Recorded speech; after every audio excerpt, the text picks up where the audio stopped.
Hi guys, this is Anand. I'm here to talk about resume, CV, cover letters, and some tips for writing effective resumes. Let's get started. What is a resume? Resume is a single concise document that highlights the career aspects of a professional. It is one of the important jargon words used in HR industry. CV, curriculum vitae. It is an expanded version of a resume where but it has been written in more than 2 pages. Resumes are mainly used in countries like United States, Canada, etc. Whereas CVs are used in countries like UK and New Zealand. I'll just give you 10 seconds. Just name me two countries that wherein resumes and CVs are interchangeable. Yeah. So the main two countries where resumes and CVs are used for job applications are India and Australia. Next comes cover letters. Cover letters are the support documents for the resume. It helps to answer the important question in the job interview. Why do I want to hire you? So why there is a necessity to write effective resume? So we just go into the phase of the interview process so we'll get more clarity.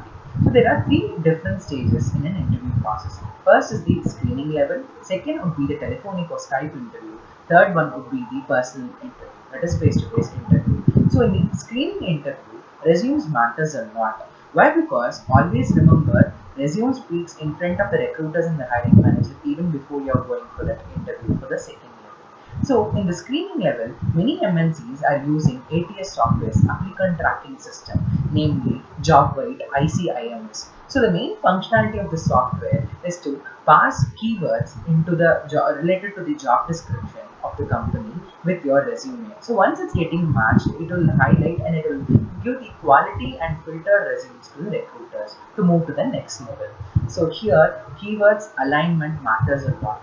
So now we'll come to the important tips to write effective resumes. First thing is the alignment and the style. So style is basically like how you're even dressing for an interview. So it has its own norm. So similar to that, style in a resume is into three sections. First is chronological, second is functional, and the third one is targeted. Chronological is in the order in a hierarchy way where you're mentioning all the details based on your work history. So first would be the current employer, next would be the old employer, subsequently. Functional mainly relates to your key skills. So there is no specific structure in that. Third would be the targeted, that is more having more impact. So targeted resumes are mainly for companies that you're mainly aspiring. So once you're giving the keywords in relation to the job description, the ATS level is getting cleared easily. And moreover, it highlights the main job functions, what you're doing in your current activity and what the new company is aspiring. So it has more impact.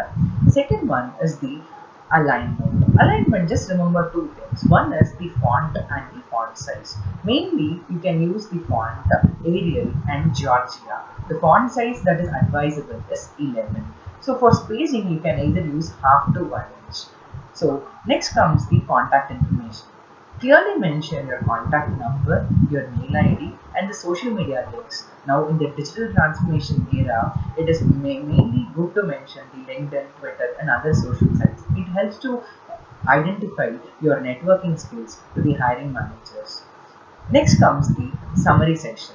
Summary is very critical in the resume. Always remember, resume is just a one-page document, so the spacing is very limited. Just mention 2-3 key points in the summary section. So I'll just give you a classic example. If a person is into a Java development profession, he is basically doing a coding through Java as a programming language. He'll be using some subsets like a framework like Spring Hibernate. If they are into web development, they'll be using some web applications or web applications like REST and so. So once they're mentioning these kind of things in the top of the resume, it makes the other person to that is the hiring managers to understand better.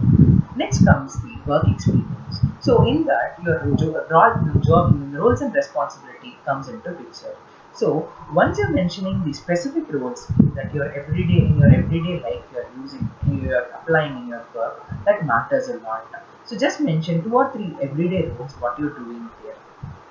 Fourth one would be the publication and the award section. So just highlight your publications or patents if you've done something that would add more value to the profile. And awards and recognition, obviously, with recommendation, will give you more value addition while you're getting filtered in the final round of the interview. So just to summarize this video, I've just come across what is resume, CV, and some specific tips that you should remember while you're drafting a resume. So in the next video, obviously, we'll be covering more sections like cover letters, some interview questions like I do recommend to download the SlideShare presentation, what you would have mentioned in the description section. Download it and you will have more clarity about this video. What are the subsets and while you're going for a job interview, the points at which I've underlined in the presentation will give you inspiration about what things you should remember when you're drafting the resume. If you like this video, just click on the thumbs up button in the below section. And if you want to share it to your friends, feel free to share through all the social media platforms. And feel free to publish your opinions in the comment section. I'll be the first person to acknowledge it. So feel free to connect me through the social media links I have mentioned in the description below. Let's catch up in a different video. Take care, guys.